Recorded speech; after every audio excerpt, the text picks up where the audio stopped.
প্রিয় দর্শক, আসসালামু আলাইকুম। আমন্ত্রণ মাই টিভি সংবাদে। আপনাদের সাথে আছি আমি জেসমিনা ফেরদৌসি। শুরুতে জানাবো সংবাদ শিরোনাম। করোনায় 7 মাস পর সর্বনিম্ন মৃত্যু 7 জন। বাংলাদেশের টিকা সনদকে যুক্তরাজ্যের স্বীকৃতি, এবার বিধিনিষেধে তুলে নিল বাহরাইন। বহুদলীয় গণতন্ত্রের আড়ালে বিএনপির কর্মকাণ্ড মানুষ ভুলে নিয়ে বললেন কাদের। গণতন্ত্রের মূল মন্ত্র মুছে দিয়েছে আওয়ামী লীগ, মন্তব্য রিজভীর। বাজারে চিনি, আটা ও পেঁয়াজের দাম আকাশচুম্বী। সয়াবিন লিটারে বেড়েছে 3 থেকে 5 টাকা। পূজা ও সিন্ডিকেটকে দুষছেন ক্রেতা বিক্রেতারা। দুর্গাপূজার সামনে রেখে চলছে শেষ মুহূর্তের প্রস্তুতি। করোনার কারণে এবারও প্রতিমা তৈরির মজুত নিয়ে হতাশা কারিগরদের। দর্শক, শুনলেন সংবাদ শিরোনাম। সংবাদে এছাড়াও থাকছে মাই টিভির শুক্রবারের বিশেষ আয়োজন বিনোদন বিশ্ব।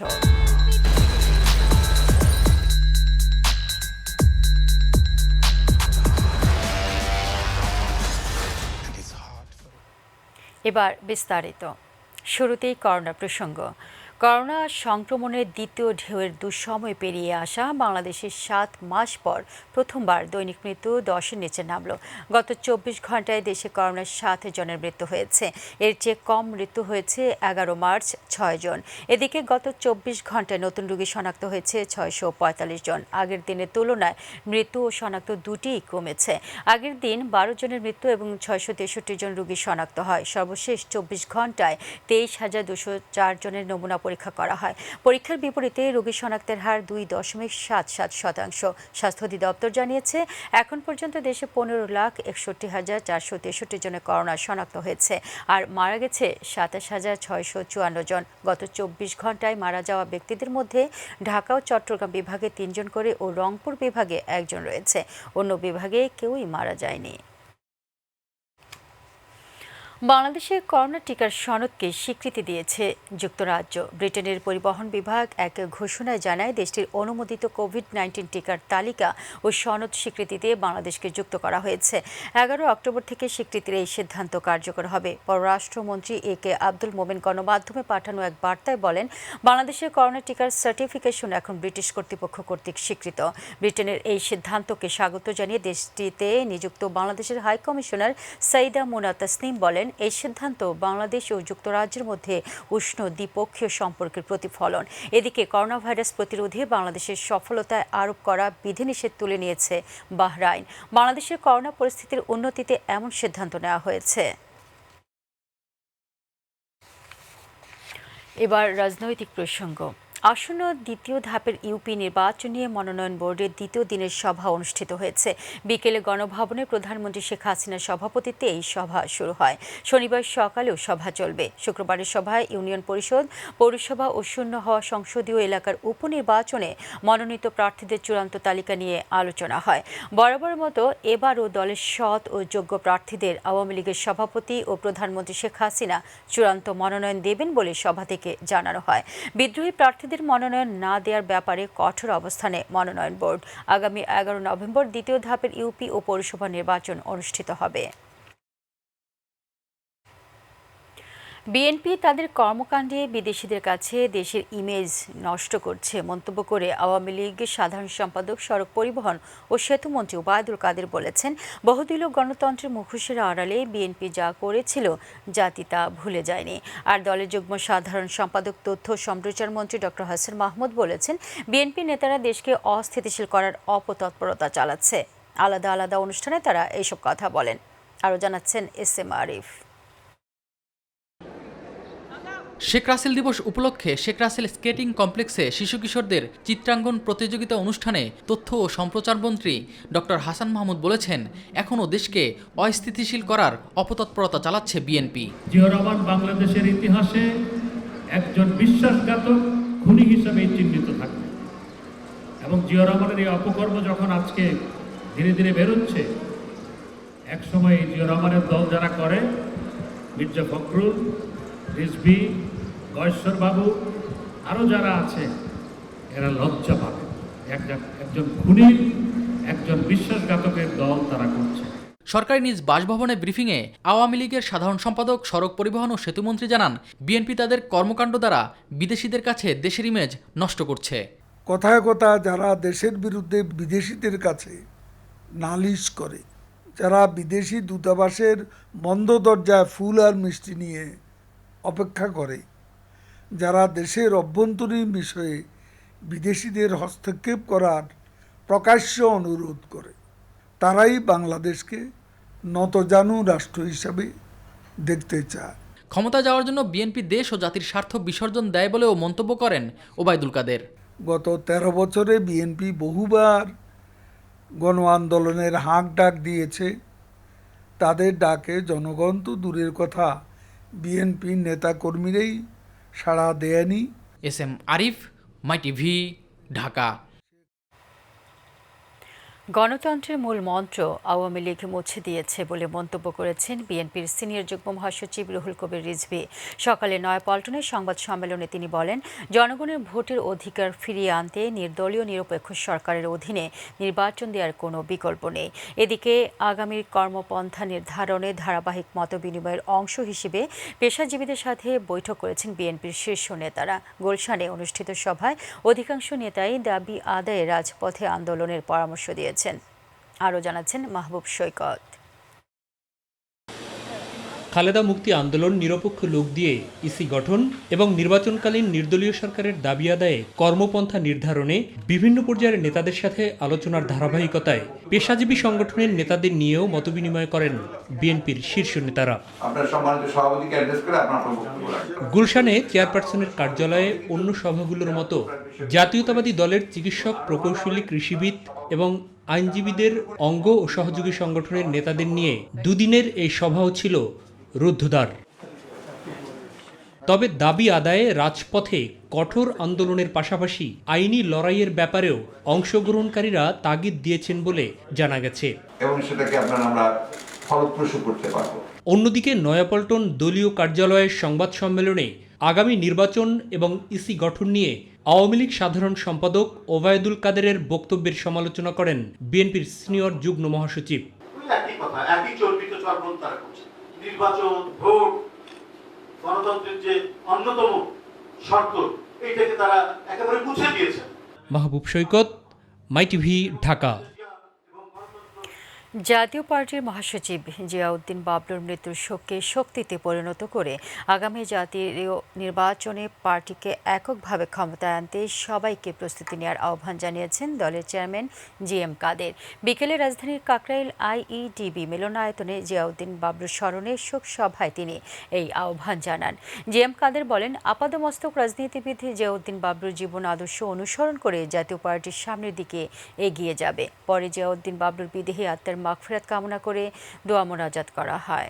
এক নম্বর দল করা দেশের, আমাদের দলকে নিয়ে আবার আমরা দেশ ও জাতির সেবার দায়িত্ব নেওয়া এবং আমাদের দলকে নিয়ে সেইভাবে সরকার গঠন করা, যেভাবে সরকার গঠন করলে দেশ ও জাতি উপকৃত হবে, সেই পথে আমরা এগিয়ে যাব। জাসদ সভাপতি হাসানুল হক ইনু বলেছেন, গণতন্ত্রের নামে রাজাকার জঙ্গিদের হালাল করার রাজনীতি বাংলাদেশে করতে দেওয়া হবে না। দুপুরে কুড়িগ্রাম শেখ রাসেল অডিটোরিয়ামে জেলা জাসদের ত্রিবার্ষিক সম্মেলনের প্রধান অতিথির বক্তব্যে এসব কথা বলেন। ইনু বলেন, যারা জাতির পিতাকে সম্মান করে না, 30 লাখ শহীদ মানে না, তারা বাংলাদেশের কেউই না। রাজাকারদের হালাল করার রাজনীতি আমরা করতে দেব না। গণতন্ত্রের নামে জঙ্গিদের হালাল করার রাজনীতি আমরা করতে দেব না। গণতন্ত্রের নামে খুনিদের হালাল করার রাজনীতি বাংলাদেশে চলবে না। বাংলাদেশের জাতির পিতারা মানে না, 30 লক্ষ শহীদ মানে না, বীর মুক্তিযোদ্ধাদের সম্মান দেখায় না, তারা বাংলাদেশের কেউ না। এবার বাজার পরিস্থিতি। বাজারে চিনি, আটা, মাছ, মুরগি ও পেঁয়াজের দাম আকাশচুম্বী। সয়াবিন তেলের দাম বেড়েছে লিটারে 3 থেকে 5 টাকা। চালের বাজার স্থিতিশীল থাকলেও বেড়েছে শাকসবজির দাম। ব্যবসায়ীরা বলছেন, একদিকে পূজা, অন্যদিকে সক্রিয় সিন্ডিকেট, এই দুই মিলে বেড়েছে প্রতিটি নিত্যপণ্যের দাম। SM খুরশিদ আলমের রিপোর্টে দেখুন বিস্তারিত। রাজধানীর কারওয়ান বাজারে সব ধরনের পণ্যের দাম আকাশচুম্বী, কিন্তু নতুন করে দাম বেড়েছে চিনি, আটা, ময়দা, পেঁয়াজ সহ অন্যান্য পণ্যের দাম।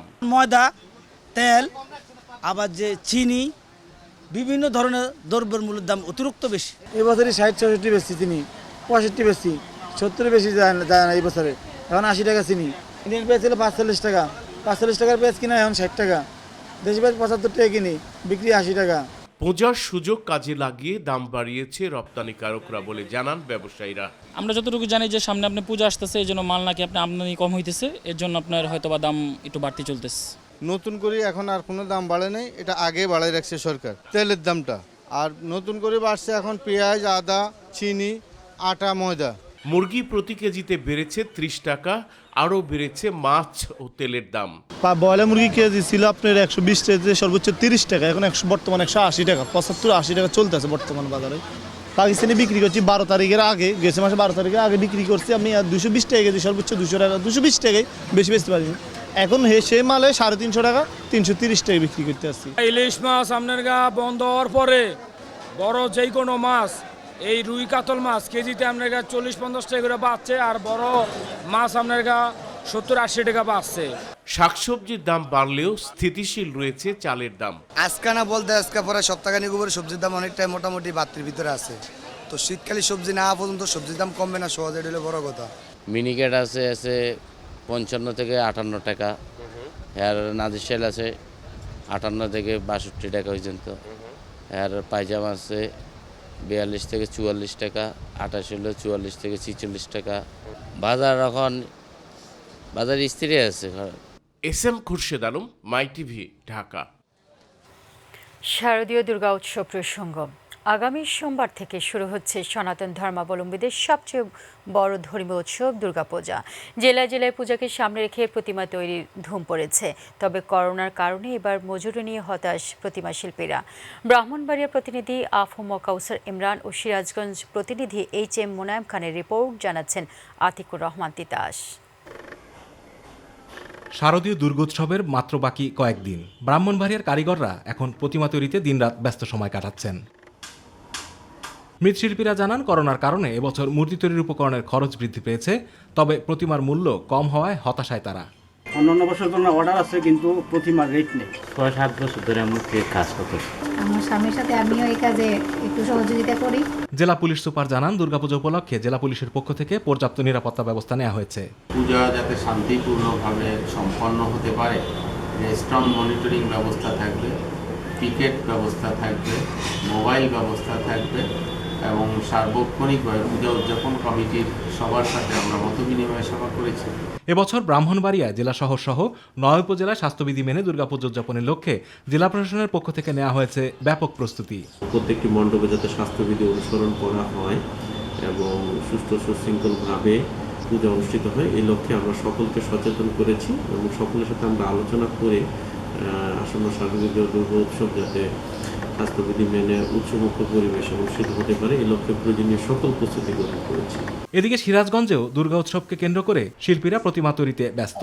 এখন বর্তমান খুব ব্যস্ত সময় পার করতেছি, আমার আসলে অল্প দিনে কভার দিতে হবে। 50-55 বছর হইলো কাজ করি, এখনো টুকটাক করি, বয়স হয়ে গেছে। আমরা মা প্রতিমা বানাবো, সবাই পূজা অর্চনা করব। করোনা সংকটে গত উৎসবে লাভবান না হলেও এবার পরিস্থিতি স্বাভাবিক থাকায় লাভের আশা করছেন তারা। রাত দিন পরিশ্রম করে যে কাজটা করতেছে সেই হিসাবে আমরা লাভবান হতে পারি বা ন্যায্য মূল্য আমরা ঠিক মতন পাই না। তো এখন যে জিনিসপত্রের দাম বেশি, মূলত আর তো কোনো কাজ আমরা জানিও না, সে কাজ করিও না, এর উপরে আমাদের সংসার নির্ভরশীল করে। তবে সব হতাশা কাটিয়ে করোনা মুক্ত হবে পৃথিবী, এমনটাই প্রত্যাশা সনাতন ধর্মাবলম্বীদের। আতিকুর রহমান তিতাস, মাই টিভি। দেশে ই-কমার্সের গ্রাহকদের দায় কোনোভাবেই সরকার বহন করবে না বলে মন্তব্য করেছেন বাণিজ্যমন্ত্রী টিপু মুনশি। তবে যেসব কোম্পানি ই-সেবার নামে দুর্নীতি করবে তাদের বিরুদ্ধে সরকারের কঠোর অবস্থান বলেও জানান তিনি। বিকেলে রংপুর নগরীতে একটি বাণিজ্যিক প্রতিষ্ঠান উদ্বোধন শেষে তিনি আরও বলেন, নিত্যপণ্যের বাজার নিয়ন্ত্রণে নিয়মিত বাজার মনিটরিং করা হবে। আগামী সপ্তাহে ঊর্ধ্বগতি পেঁয়াজের বাজার নিয়ন্ত্রণে আনতে ব্যবস্থা নেওয়ার কথাও জানান টিপু মুনশি। আমরা চাই ই কমার্স ব্যবসা ভালো চলুক, যারা অপরাধ করেছে তাদের বিরুদ্ধে ব্যবস্থা। যারা টাকা খুঁজেছে তাদের কি দায়ভার সরকার নেবে কিনা? তারা কি সরকারকে জিজ্ঞেস করে কিনেছিল?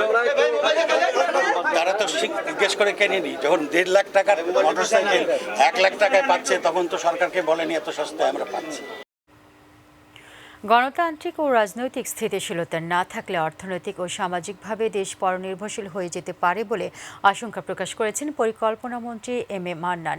রাজধানীর আগারগাঁয়ে কম্পিউটার কাউন্সিল ভবনে প্রথমবারের মতো বাংলাদেশে অনুষ্ঠিত হতে যাওয়া আন্তর্জাতিক ব্লক চেইন অলিম্পিয়াড 2021-এর উদ্বোধনী অনুষ্ঠানে এই আশঙ্কার কথা জানান তিনি।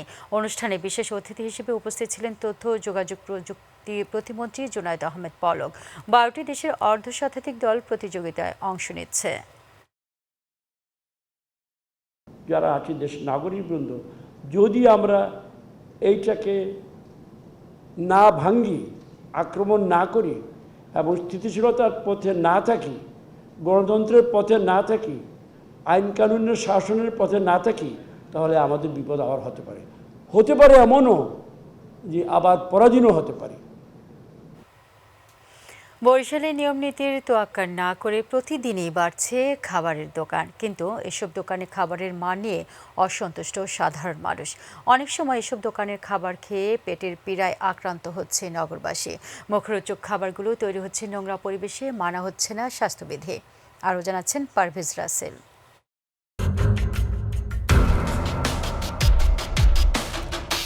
মহানগরী বরিশাল সহ জেলা উপজেলাগুলোতে প্রতিদিনই ফুটপাত সহ বিনোদন কেন্দ্র ঘিরে অনিয়ন্ত্রিতভাবে গড়ে উঠেছে খাবারের দোকান। মুখরোচক এসব খাবার ঘিরে পর্যটকদের আকর্ষণ ছিল বরাবরই। এই সুযোগে অসাধু ব্যবসায়ীরা নোংরা পরিবেশ আর মানহীন খাবার তুলে দেয় ক্রেতাদের। ফাস্ট ফুডের রেস্টুরেন্টে যান, যেখানে যান, কোনোটাই ওই রকম ভাবে আপনি হাইজিনিক বলতে পারবেন না। তারা তো ব্যবসায়িক লাভের জন্য সেটা ফেলে দিবে না, তারা ওইটা দিয়েই কাজ করবে। এই জায়গাটা থেকে সংশ্লিষ্ট কর্তৃপক্ষের যথাযথ খেয়াল রাখাটা একান্তই জরুরি। বস্তি এলাকায় তৈরি হয় ফুচকা, চটপটি, কালো তেলে ভাজা পোড়া। অনিরাপদ খাবার জেনেও সচেতন হচ্ছে না নগরবাসী। আমার খাবার আমি তৈরি করি, এটা খায় যদি অসুস্থ হয় এটা তাহলে আমি দেয় না। জায়গা কম, সেজন্য এক পাশে ওরা ফুচকা বানায় আর এক পাশে ওরা ব্যবহার করে। অতটাও নিরাপদ খাবার না, আমরা সবাই জানি। আমি মনে করি যে আসলে এই বিষয়ে অভিভাবকদের আরো বেশি সচেতন হতে হবে। তদারকি না থাকায় এ খাবারে করোনার মধ্যে নতুন রোগ ছড়াতে পারে এমন ভাবনায় সচেতন মহল। তারা দেখতেছে না কোয়ালিটি, তারা দেখতেছে জাস্ট কম প্রাইজে পাচ্ছে, চলে যাচ্ছে ওখানে। আমাদের মনে হচ্ছে খাবার ভালো লেগেছে, সার্ভিস ভালো ছিল, কিন্তু ভিতরে কি হচ্ছে আমরা তো দেখতে পাচ্ছি না। খাদ্য পরীক্ষায় সরকারের জোরালো সহযোগিতা পেলে শতভাগ নিরাপদ খাদ্য তুলে দেওয়ার আশ্বাস দিলেন নিরাপদ খাদ্য পরিদর্শক। এই খাবারটাকে বাস্তবায়ন করার জন্য যে ধরনের প্রক্রিয়া সরকার আমাদেরকে করার দরকার, এগুলো যদি আমাদেরকে সাপোর্ট দেন, আমরা প্রশাসনের সহযোগিতায় আমরা কিন্তু নিরাপদ খাদ্য মানুষের দোরগোড়ায় পৌঁছে দিতে পারবো ইনশাআল্লাহ। শুধু অভিযান নয়, জনপ্রতিনিধি সহ গ্রাহকদেরও সচেতন হয়ে নিরাপদ খাদ্য নিশ্চিতে এগিয়ে আসার আহ্বান জানান জেলা ম্যাজিস্ট্রেট। নাগরিক ভাইদের অনুরোধ করব, আপনারা সচেতন হন, যেখানে সেখানে যে কোনো খাবার আপনারা খাবেন না। যদি আপনাদের পক্ষ থেকে এই সহযোগিতাটা আমরা পাই, তাহলে অবশ্যই আমরা পারবো। নিরাপদ খাদ্য নিশ্চিতে শুধু প্রচার অভিযান বা আইন প্রয়োগই নয়, সচেতনতা, প্রশিক্ষণ এবং উৎপাদিত এসব খাদ্য পরীক্ষায় সংশ্লিষ্ট দপ্তরগুলোর চাই দৃশ্যমান পদক্ষেপ। পারভেজ রাসেল, মাই টিভি, বরিশাল। সংবাদের শেষ প্রান্তে আমরা যাবার আগে সংবাদ শিরোনামগুলো জানিয়ে দিচ্ছি আরও একবার। করোনায় 7 মাস পর সর্বনিম্ন মৃত্যু 7 জন। বাংলাদেশের টিকা সনদকে যুক্তরাজ্যের স্বীকৃতি, এবার বিধিনিষেধ তুলে নিল বাহরাইন। বহুদলীয় গণতন্ত্রের আড়ালে বিএনপির কর্মকাণ্ড মানুষ ভুলেনি বললেন কাদের। গণতন্ত্রের মূল মন্ত্র মুছে দিয়েছে আওয়ামী লীগ, মন্তব্য রিজভীর। বাজারে চিনি, আটা ও পেঁয়াজের দাম আকাশচুম্বী। সয়াবিন লিটারে বেড়েছে 3 থেকে 5 টাকা। পূজা ও সিন্ডিকেটকে দুষছেন ক্রেতা বিক্রেতারা। দুর্গাপূজার সামনে রেখে চলছে শেষ মুহূর্তের প্রস্তুতি। করোনার কারণে এবারও প্রতিমা তৈরির মজুরি নিয়ে হতাশা কারিগরদের।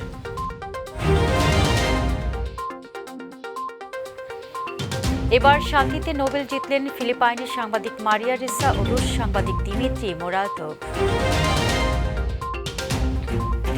মালদ্বীপের কাছে হারের পিছনে খেলোয়াড়দের ক্লান্তি, জানালেন কোচ অস্কার ব্রুজন। 3 ম্যাচে 4 পয়েন্ট নিয়ে টেবিলে দ্বিতীয় স্থানে বাংলাদেশ। দর্শক, এই ছিল এখনকার আয়োজনে। ধন্যবাদ সাথে থাকার জন্য। এছাড়াও ইউটিউবে মাই টিভি সংবাদ পেতে ভিজিট করুন youtube/mytvbd নিউজ এবং সকল অনুষ্ঠান দেখতে ভিজিট করুন youtube/mytv বাংলা, facebook/mytv বাংলা। আমাদের পরবর্তী সংবাদ দেখার আমন্ত্রণ জানিয়ে বিদায় নিচ্ছি। দর্শক, করোনার সংক্রমণ রোধে সবাই সতর্ক থাকুন, মাস্ক পরুন, অবশ্যই স্বাস্থ্যবিধি মেনে চলুন। আল্লাহ হাফিজ।